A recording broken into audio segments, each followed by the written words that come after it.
لیکن وہ آخری وقت میں جھکے نہیں تھے، اور ضیاء الحق جو اپنے آپ کو امیر المومنین تک سمجھتے تھے وہ بھی تو چلے گئے نا۔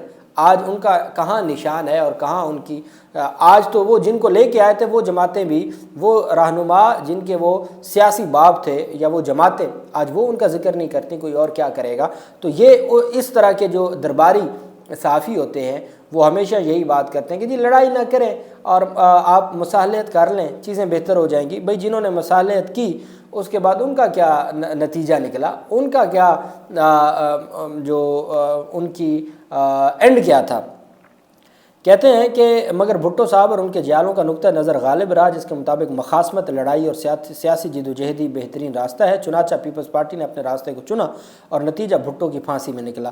نہ دنیا بھر کے لیڈروں کی اپیلوں نے کام کیا، نہ سپریم کورٹ نے انصاف کیا، اور نہ احتجاجی تحریک ضیاء الحق کو اس کے ارادوں سے روک سکی۔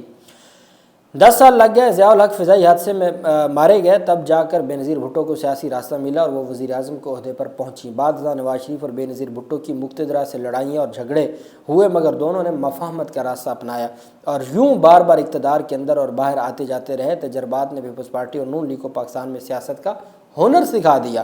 انہیں لاکھ بے اصولی کا طعنہ دیں، دونوں پارٹیاں آج حکومت میں ہیں، کچھ بھی کہیں مگر عملی سیاست میں تو ایسے ہی کامیابی ہوتی ہے۔ اس کو وہ کامیابی کہہ رہے ہیں۔ قیدی جی، سیاسی تضادات نے ایسی صورتحال پیدا کر دی ہے کہ آپ کے چاہنے والے آپ کو چوم چوم کر مارنے پر تلے ہوئے ہیں۔ بظاہر یہ آپ سے محبت کرتے ہیں اور چاہتے ہیں کہ انقلاب اور احتجاج کے ذریعے آپ کو تخت پر لا بٹھائیں، مگر حقیقت یہ ہے کہ اس بیانیے نے آپ کو یرغمال بنا کر آپ کے سیاسی راستے مسدود کر دیے ہیں۔ آہ بکا، جھوٹ پر مبنی کہانی اور دشمن کی توپوں میں کیڑے پڑنے کی بددعاؤں سے حالات نہیں بدلتے۔ پی ٹی آئی کا خیال تھا کہ ملک کی اقتصادی حالت نازک ہے، یا تو یہ ڈیفالٹ ہو کے رہے گا یا اقتصادی بدحالی سے انارکی پھیل جائے گی۔ یہ نظریہ تحریک انصاف کے ہر اجلاس میں باور کروایا جاتا تھا، مگر یہ مکمل طور پر غلط ثابت ہوا۔ مقتدرہ اور حکومت نے ملک کو اقتصادی بحران سے نکال لیا۔ آج دودھ کی نہریں جو آپ کو نظر آ رہی ہیں وہ ساری اس کا ذکر کر رہے ہیں۔ کہتے ہیں جی دوسرا بیانیہ یہ تھا کہ عدالت، فوج اور عوام میں تحریک انصاف اور اس کے رہنما کی مقبولیت اس قدر ہے کہ یا تو جج ایسے فیصلے دیں گے کہ حکومت چلنی مشکل ہو جائے گی اور دوبارہ سے الیکشن کروانا مجبوری بن جائے گی۔ حکومت اور مقتدرہ نے اس سازش اور کوشش کو ناکام بنا دیا۔ پھر یہ سوچ بن گئی کہ اب احتجاج اور عالمی دباؤ کام کرے گا۔ ٹرمپ کے برسر اقتدار آتے ہی قیدی عمران خان کی رہائی یقینی ہے۔ یہ خیال بھی غلط نکلا۔ صدر ٹرمپ نے یو ٹرن کو بہتر سمجھا اور قیدی کی رہائی کی اپیل کی بجائے سیاد کا ساتھ دینے کا فیصلہ کر لیا۔ جنگ سے بھی امیدیں لگائی گئیں، مگر جنگ میں حکومت اور مقتدرہ جیت گئے۔ ہار سے جو توقعات تھیں وہ امید نہ آئیں۔ بار بار تحریک انصاف کے اندازے اور تجزیے غلط ثابت ہوئے، بیانیے ناکام ہوئے، خواہش مکمل طور پر پٹتی رہی، مگر یوٹیوبرز ہر شکست کے بعد ایک نئی کہانی تراش کے آپ کو مسلسل جیل میں رکھنا چاہتے ہیں۔ سہیل وڑیچ کو جہاں بہت ساری تکالیف ہے، وہاں ایک یوٹیوبرز کی بھی تکلیف ہے۔ قیدی جی، جان تو ہے، جان ہے تو جہان ہے۔ پاکستان بھٹو جیسا سانحہ دوبارہ نہیں دیکھنا چاہتا، نہ ہی آپ کے کروڑوں حامیوں کو مایوسی اور بے بسی میں دھکیلنا چاہتا ہے۔ معافی تلافی سے کام ممکن ہے تو یہ فوراً کر کے جیل سے باہر نکلنا ہی عملیت پسندی ہے۔ سہیل وڑیچ 2 سال کی جیل کاٹنے کے بعد عمران خان کو کہہ رہے ہیں کہ اگر معافی تلافی سے معاملہ حل ہوتا ہے اب کر لیں۔ یہ وہ لوگ ہیں جو 8 فروری سے پہلے کہا کرتے تھے کہ پی ٹی آئی کو ووٹ ہی نہیں پڑے گا، کوئی سیٹ ہی نہیں ملے گی، اور پھر اس کے بعد یہ سارے لوگ غلط ثابت ہوئے۔ ابھی سمڑیال کے الیکشن میں اگر عمران خان جیل میں بیٹھا ہے نا، وہ باہر بھی بیٹھا ہوتا تو سیاسی لیڈر تو وہی ہے جس کے ساتھ عوام ہے۔ اگر وہ جیل میں بیٹھا ہے اور اس کی جو پاپولیرٹی ہے وہ اتنی زیادہ بڑھ چکی ہے کہ کوئی اس کا مقابلہ نہیں کر سکتا، تو اگر وہ بنی گالہ میں بیٹھا ہوتا اور پاپولیرٹی نہ ہوتی تو پھر وہ کیا سیاسی قد کاٹ تھا۔ اور اب سوشل میڈیا کا دور ہے، اب بھٹو والا دور نہیں ہے۔ اب آپ ایک کام کرتے ہیں، 2 سال بعد جب آپ یو ٹرن لیتے ہیں تو وہ پچھلے سارے آپ کے گلے پڑ جاتے ہیں۔ تو اس وجہ سے کہتے ہیں جی کہ آپ معافی تلافی سے کام ممکن ہے تو یہ فوراً کر کے جیل سے باہر نکلیں۔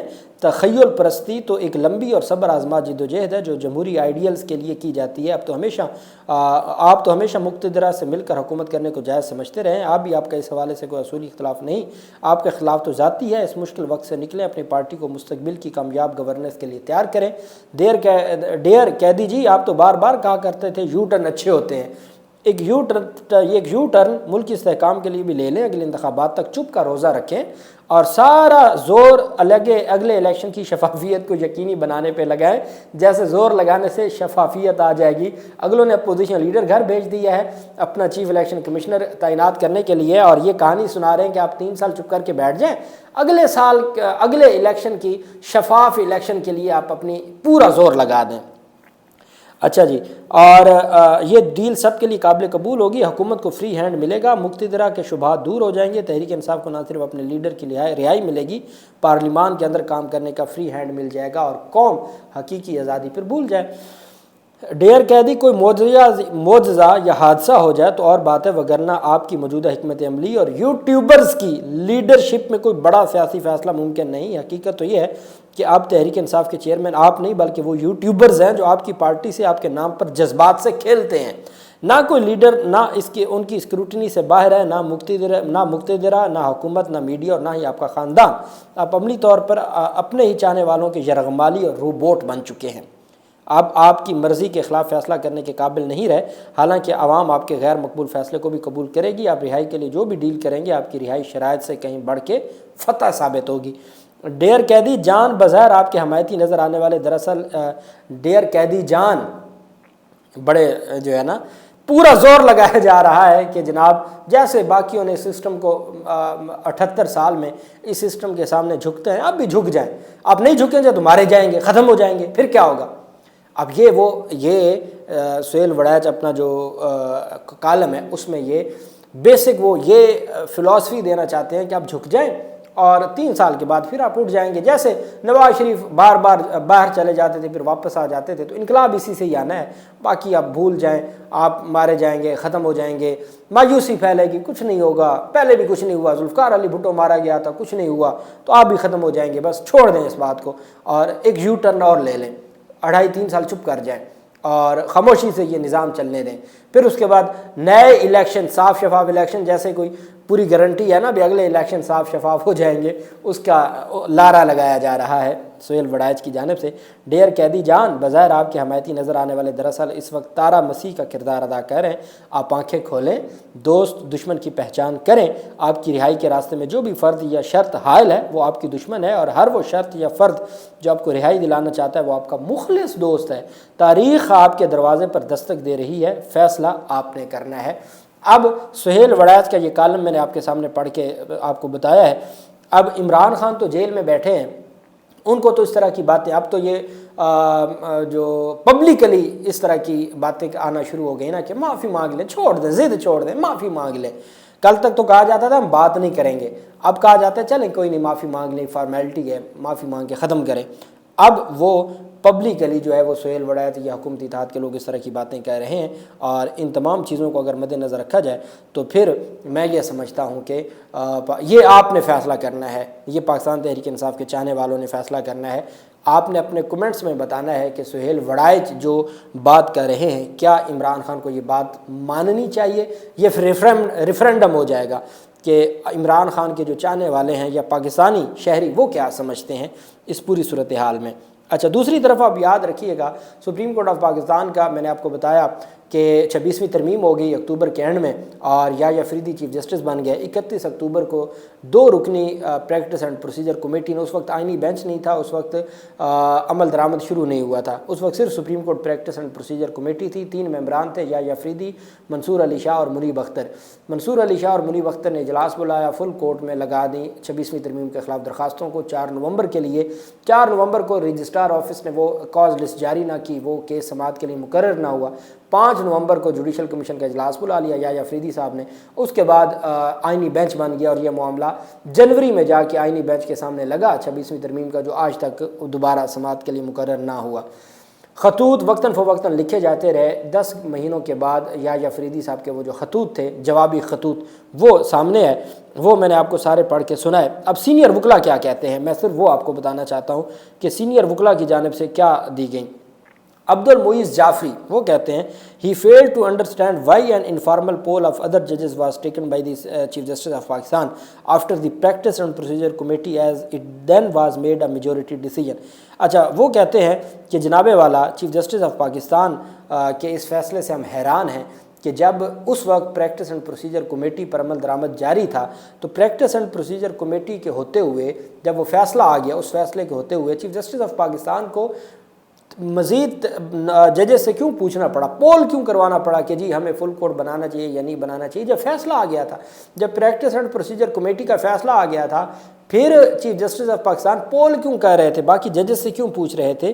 کہتے ہیں میں I similarly feel to understand why such a determination of it was needed after the committee decision was not taken in a formal full court meeting.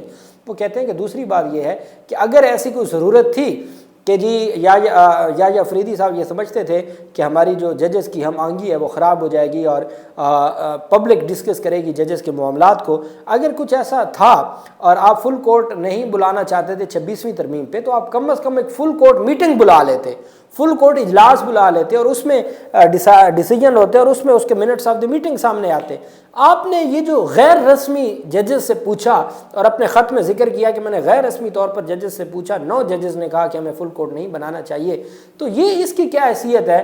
چونکہ supreme court practice and procedure committee کا فیصلہ تھا اور ساتھ وہ کہتے ہیں کہ آپ کو پھر فل کورٹ میٹنگ بلا لینی چاہیے تھی۔ کہتے ہیں میں حیران ہوں، اور وہ کہتے ہیں کہ میں واقعی ناکام ہو چکا ہوں یہ دیکھنے میں کہ چیف جسٹس آف پاکستان نے یہ کیسے کیا۔ کہتے ہیں I also feel to understand why the chief justice of Pakistan was willing to interpret the 26th amendment in favor of the executive influence and reluctant to have the amendment's constitutionality first tested by a full sitting of his peace۔ وہ کہتے ہیں میں حیران ہوا کہ میں یہ بھی سوچنے میں ناکام ہوا کہ چیف جسٹس آف پاکستان نے یہ کیوں فیصلہ کیا کہ بجائے اس کے کہ جو ایگزیکٹو نے ایک امینڈمنٹ کی اور ایگزیکٹو خود ایک بینچ بنا کے اس امینڈمنٹ کی آئینی حیثیت کو چیک کرنا چاہتی ہے، تو چیف جسٹس آف پاکستان کیوں ایگزیکٹو کے ساتھ کھڑے ہو گئے؟ ان کو تو چاہیے تھا اپنے تمام ساتھی ججز کو بٹھاتے فل کورٹ میں اور اس میں دیکھتے کہ کیا یہ جو 26ویں ترمیم ہے یہ درست ہے یا نہیں ہے۔ ایڈوکیٹ اسد رحیم خان کہتے ہیں کہ said the job of the chief justice before everything else is to preserve the independence of the judiciary, not to accept its subordination by the executive۔ انہوں نے کہا کہ چیف جسٹس آف پاکستان کی سب سے بڑی ذمہ داری تو یہ تھی کہ وہ عدلیہ کی آزادی کے لیے اپنا کام کرتے، ان کا یہ کام نہیں تھا کہ وہ ایگزیکٹو کے ماتحت ہو کے کام کرتے۔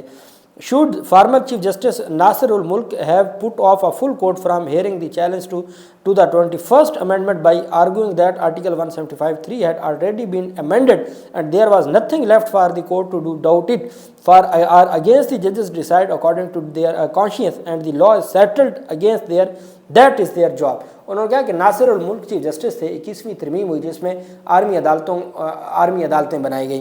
کہتے ہیں ناصر الملک چیف جسٹس تھے، انہوں نے فل کورٹ بلائی، فل کورٹ بلا کے انہوں نے کہا کہ آئین کا آرٹیکل 175(3) میں پہلے ہی عدالتی نظام کو ڈسکس کر لیا گیا ہے، اب یہ آرمی عدالتیں سے کہاں سے آ گئی؟ کہتے ہیں انہوں نے فل کورٹ بلائی، اس میں میجورٹی ججز نے ان جو فوجی عدالتیں تھیں ان کو درست قرار دے دیا فار دی ٹائم بینگ، 2 سال کے لیے۔ تو انہوں نے کہا کہ بس ٹھیک ہے، انہوں نے فل کورٹ بلائی، ان کی ذمہ داری پوری ہو گئی تھی چیف جسٹس آف ناصر الملک کی۔ کہتے ہیں the general judicial regression is 30 years where the amendments very passage is under a cloud can't be treated as a fade۔ وہ کہتے ہیں کہ اگر اس لاجک کو دیکھا جائے تو پھر تو جو پی سی او کے تحت ججز تھے ان کا جو معاملہ تھا اس وقت جو آئین میں ترمیم کی گئی تھی ان ساری چیزوں کو بھی پھر درست مان لیا جائے گا، چونکہ آئین میں آ گیا تو جو آئین میں آ گیا اس کو ماننا لازمی ہے۔ the longer the amendment is undecided the longer its automatic acceptance and as a result the longer the judiciary's coherence۔ کہتے ہیں کہ جتنا عرصہ آپ ان کو 26ویں ترمیم کو ڈیسائیڈ نہیں کریں گے یہ مسائل آپ کے چلتے رہیں گے۔ فارمل جو سابق ایڈیشنل اٹارنی جنرل ہیں وقار Rana said it would have been just fair and proper that 26th amendment cases were listed for hearing prior to the meeting of the newly formed Judicial Commission of Pakistan which appointed a constitutional bench۔ وہ کہتے ہیں کہ سب سے پہلے جو 26ویں ترمیم تھی اس کی آئینی حیثیت کو جانچنے کے لیے آپ کو جوڈیشل کمیشن آف پاکستان کا اجلاس بلانا، یعنی کہ اس ترمیم پر عمل درآمد سے پہلے اس ترمیم کی آئینی حیثیت کو جانچنے کے لیے آپ کو فل کورٹ بنانا چاہیے تھا۔ یہ سابق ایڈیشنل اٹارنی جنرل کہتے ہیں کہ یہ سب سے اہم تھا کہ آپ پہلے اس کی آئینی حیثیت کو دیکھتے پھر اس پر عمل درآمد کرتے ہوئے جوڈیشل کمیشن کا اجلاس بلاتے۔ آپ نے پہلے جوڈیشل کمیشن کا اجلاس بلایا اس 26ویں ترمیم کے انڈر، پھر اس جوڈیشل کمیشن نے آئینی بینچ بنایا، اسی 26ویں ترمیم کے تحت آئینی بینچ بنا، 26ویں ترمیم کے تحت آئینی بینچ میں آپ نے سماعت کے لیے مقرر کر دیا، تو وہ جو 26ویں ترمیم پر جب آپ نے عمل درآمد کر دیا تو پھر اس کی آئینی حیثیت آپ نے کیا دیکھنی تھی۔ یہ سینئر وکلاء جو سابق ایڈیشنل ہیں اٹارنی جنرل، ان کی جانب سے کہا گیا۔ وہ کہتے ہیں میں حیران ہوں کہ یہ سارا کچھ کیا کیا گیا۔ The amendment came on October 21 and former Chief Justice retired on October 26, 2024. Rana said that the CJP Afridi was appointed under the new constitutional dispensation. Thus, any challenge to the 26th amendment on any ground is now virtually impossible. وہ کہتے ہیں کہ جب chief justice یحییٰ Afridi appoint ہی 26ویں ترمیم کی وجہ سے ہوئے تو پھر اس کے بعد وہ کہتے ہیں کہ اب میں سمجھتا ہوں کہ اب کوئی جو امید نظر نہیں آتی کہ 26ویں ترمیم کو کوئی چھیڑے گا۔ کہتے ہیں on the other hand when the 95th amendment was challenged in India، جب انڈیا کے آئین میں 95 جو امینڈمنٹ آئی تھی 95 امینڈمنٹ، اس کو چیلنج کیا گیا۔ دی Indian supreme court did not hold the meeting of the countries judicial commission. انہوں نے کہا کہ جو بھارت کی سپریم کورٹ تھی انہوں نے جوڈیشل کمیشن کا اجلاس نہیں بلایا تھا۔ Prior to the case fixation and the Indian supreme court later struck down that amendment. انہوں نے کہا کہ جو انڈیا کی سپریم کورٹ تھی 95 ترمیم آئی انڈین آئین میں اور وہ چیلنج ہوئی تو انہوں نے جوڈیشل کمیشن کا اجلاس نہیں بلا لیا تھا، بلکہ انہوں نے فل کورٹ بلایا۔ اس میں پہلے 95 جو آئینی ترمیم تھی اس کو دیکھا گیا، اس کی آئینی حیثیت کو، اور پھر اس کو کالعدم قرار دے دیا تھا، اس کو غیر آئینی قرار دے دیا تھا جو 95 امینڈمنٹ تھی۔ انہوں نے کہا یہ جو چیزیں ہیں وہ اس طریقے سے نہیں چلتی۔ بھارت میں بھی ایسی ترمیم آئی تھی، انہوں نے کالعدم قرار دے دی، وہ جوڈیشل کمیشن کے اجلاس نہیں بلا کے بیٹھ گئے تھے۔ Another senior lawyer point that paragraph 3 of the CJP's response was it is indicate that the Supreme Court does not believe in transparency and fair criticism۔ انہوں نے کہا کہ جو پیراگراف نمبر 3 ہے چیف جسٹس کے جوابی خط کا، جس میں انہوں نے کہا کہ اگر ہم نے فل کورٹ بلا لیا تو ججز کی آپس کی ہم آہنگی ڈسٹرب ہوگی اور پبلک ڈسکس کرے گی ججز کے حوالے سے۔ انہوں نے کہا کہ کیا چیف جسٹس آف پاکستان جو ٹرانسپیرنسی کا کنسیپٹ ہے، شفافیت کا اور فیئرنیس کا، اس کے اوپر، اور جو فیئر کریٹیسزم ہے، جو مثبت تنقید ہے، اس پہ یقین نہیں رکھتے؟ اس تنقید سے کیسے ڈر گئے؟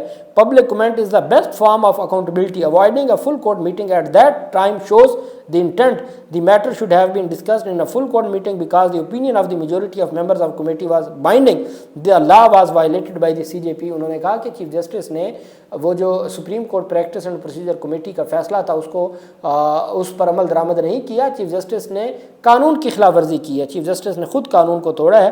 انہوں نے کہا کہ جو جسٹس منصور علی شاہ صاحب کا اور جسٹس منیب اختر کے فیصلہ ہے وہ آئینی تھا، وہ درست تھا، اور چیف جسٹس آف پاکستان نے supreme court practice and procedure قانون کی خلاف ورزی کرتے ہوئے اپنی ذاتی رائے میں وہ فل کورٹ منعقد نہ کیا۔ پھر اس میں جو ریزننگ دی ہے وہ آئینی اور قانونی طور پہ درست نہیں ہے۔ یہ سینئر وکلاء کا یہ موقف ہے چیف جسٹس آف پاکستان کے حوالے سے، اور 26ویں یعنی ترمیم سے متعلق یہ جو سارا معاملہ ہوا اس سے متعلق۔ اللہ پاک پاکستان کا حامی و ناصر ہو۔ بہت شکریہ۔ اللہ حافظ۔ پاکستان زندہ باد۔